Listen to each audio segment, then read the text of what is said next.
خوبصورت ہے. اور یہ میں آخری بات آپ کے سامنے رکھوں گا. فتقبلها ربها بقبول حسن. اللہ تعالیٰ نے ان کی دعا بہت خوبصورتی سے قبول کی. ارے انہوں نے تو دعا کی تھی کہ لڑکا ہو، اور اللہ کہہ رہے ہیں اللہ نے بڑی خوبصورتی سے قبول کی. کیا سیکھا ہم نے؟ کہ کبھی کبھی میں دعا بڑی خاص چیز کی کرتا ہوں، لیکن اللہ قبول کرتا ہے بہت ہی خوبصورت طریقے سے. وہ اتنا خوبصورت طریقہ ہوتا ہے کہ میرے دماغ میں بھی نہیں آتا کہ یہ اصل جواب تھا دعا کا. جو میں نے مانگا تھا اس سے کہیں بہتر مجھے لگے کہ کیونکہ میری طرح میرے سوال کے حساب سے، میری مطالبے کے حساب سے جواب نہیں ہے، تو میں سمجھوں کہ یہ جواب نہیں تھا میری دعا کا.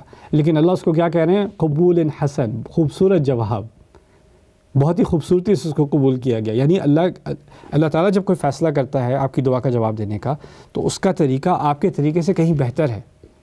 فتقبلها ربها بقبول حسن وانبتها نباتا حسنا. ڈاکٹر فاضل صالح حسام رائی، جن کا میں نے پہلے ذکر کیا تھا، بڑی پیاری بات کی تھی اس آیت کے بارے میں انہوں نے، وہ میں آپ کو تھوڑی سی سمجھا دوں. وانبتها نباتا حسنا، انہوں نے اللہ تعالیٰ نے اس کی پرورش کروائی خوبصورت طریقے سے. نباتا حسنا اصل میں اس کو مصدر مطلق مفعول مطلق کہا جاتا ہے، لیکن مفعول مطلق جو ہے وہ اسی صیغے سے آنا چاہیے. یعنی میں ٹیکنیکل بات چھوڑ کے آسانی سے بتا دوں، انبتها انباتا حسنا. یہ ایکسپیکٹڈ جو عربی ہے وہ انبتها انباتا حسنا ہے، کیونکہ انبتا سے انبات نکلتا ہے، نبتا سے نبات نکلتا ہے. تو یہاں پر نبتا نہیں ہے، نبتت نباتا حسنا، یہ ہے انبتها نباتا حسنا. تو دونوں کو مکس کیا گیا. تو اس کا عام زبان میں ہم کیا مطلب سمجھیں گے؟ دیکھیے میں مثال کے ذریعے سے آپ کو بات بتاتا ہوں، انشاءاللہ آپ انجوائے کریں گے. میں اگر ایک بچے کو اچھی تعلیم دلواؤں، اچھا ماحول دلواؤں، پیار سے پرورش کروں، اچھا ڈسپلن دوں، اچھا کھانے کو دوں، پینے کو دوں، ساری چیزوں کا اہتمام کیا ہوا ہے، انوائرمنٹ بھی اچھی ہے، کوئی برے انفلوئنسز نہیں ہیں، ہر طرح سے میں نے اس بچے کو ٹھیک طریقے سے پرورش کرنے کی کوشش کی ہے. اسے کہتے ہیں انبات. انبات یعنی میں نے جو اس کی انوائرمنٹ ہے، جو اس کا ماحول ہے، وہ میں نے بہترین تیار کر کے اس بچے کو تیار کیا ہے، اس کی پرورش کی ہے. اس کو انبات کہتے ہیں. لیکن کبھی کبھی ایسا ہوتا ہے کہ آپ کے ہاں ماحول بہترین ہو، ریسورسز بہترین ہوں، ماں باپ بہترین ہوں، کوششیں پوری طرح کی گئی ہوں، کسی چیز میں کوئی خامی نہ کی گئی ہو، لیکن اولاد پھر بھی بگڑی ہوئی نکلے. ایسا بھی ہو سکتا ہے.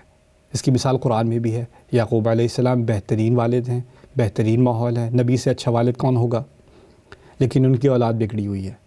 تو ہوتا کیا ہے کہ کبھی کبھار آپ کا اگر ماحول اچھا بھی ہو تو اس کا مطلب یہ نہیں ہے کہ جو پرورش ہو رہی ہے اس کی گارنٹی ہے کہ وہ بھی اچھی نکلے.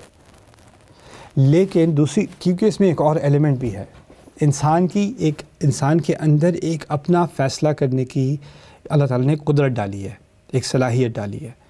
اور وہ فیصلہ اگر اس نے برائی کرنے کا فیصلہ کر لیا ہے تو وہ اچھے سے اچھے ماحول میں بھی ہو اس نے برائی کرنی ہے. اور اس کا عکس بھی صحیح ہے، اگر وہ برے سے برے ماحول میں بھی ہو تو وہ اچھائی کر لے گا. رسول صلی اللہ علیہ وسلم یا ابراہیم علیہ السلام برے سے برے ماحول میں ہیں لیکن اچھائی پر کمیٹڈ ہے. صحابہ برے سے برے ماحول میں تھے لیکن وہ ایمان کی طرف آئے.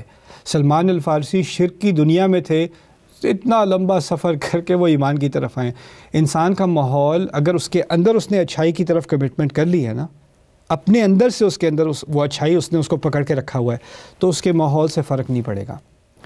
مریم سلام علیہا کے بارے میں اب دیکھیں، ماحول جس ماحول میں ان کی پرورش ہوئی ہے اس ماحول میں باقی بنی اسرائیل بھی پل بڑھ رہے ہیں، اور زکریا علیہ السلام بھی موجود ہیں. لیکن زکریا علیہ السلام کہہ رہے ہیں کہ باقی لوگوں سے مجھے ڈر لگتا ہے کہ وہ کرپٹ ہیں، انی خفت الموالی من ورائی. ماحول ایک ہی ہے لیکن وہ اس ماحول کا فائدہ نہیں اٹھا رہے.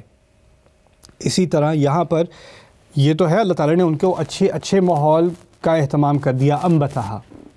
لیکن نباتن کے اندر، انبات نہیں، نباتن کے اندر کیا ہے کہ وہ خود بھی ڈیولپ ہوئیں، خود بھی انہوں نے اچھائی کو پکڑا اور اس ماحول کا پورا خود سے فائدہ اٹھایا.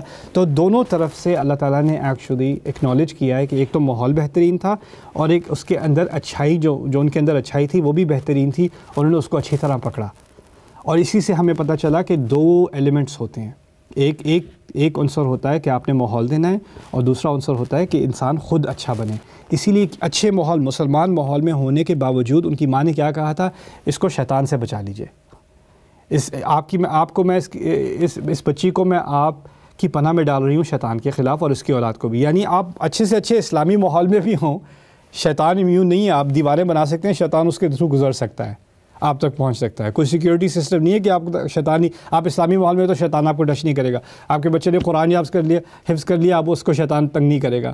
آپ عالم دین بن گئے, آپ کو شیطان تنگ نہیں کرے گا. نہیں, اس سے کوئی امیونٹی نہیں ہے. ان کو بھی پتہ تھا یہ امیونٹی کوئی نہیں ہوتی, میں ماحول تو میں دے سکتی ہوں لیکن آخر میں آپ ہی بچا سکتے ہیں شیطان کے وسوسے سے. تو اسی طرح انہوں نے اپنی اچھائی کو, اور دیکھیں آخر میں جا کر بھی جب فرشتہ ان کے پاس آیا تو انہوں نے کہا اعوذ بالرحمن منک ان کنت تقیا. وہ سمجھی کہ کوئی اور بری نیت سے آیا تو انہوں نے پھر اللہ تعالیٰ سے پناہ مانگی. یعنی ماں نے پناہ مانگی تھی, پناہ میں ڈالا تھا بچی کو, اور بچی جب بڑی ہوئی ہے تو اس نے فوراً پناہ بھی مانگی ہے قرآن میں. تو انہوں نے ایکچولی اس چیز کو کنٹینیو کیا ہے.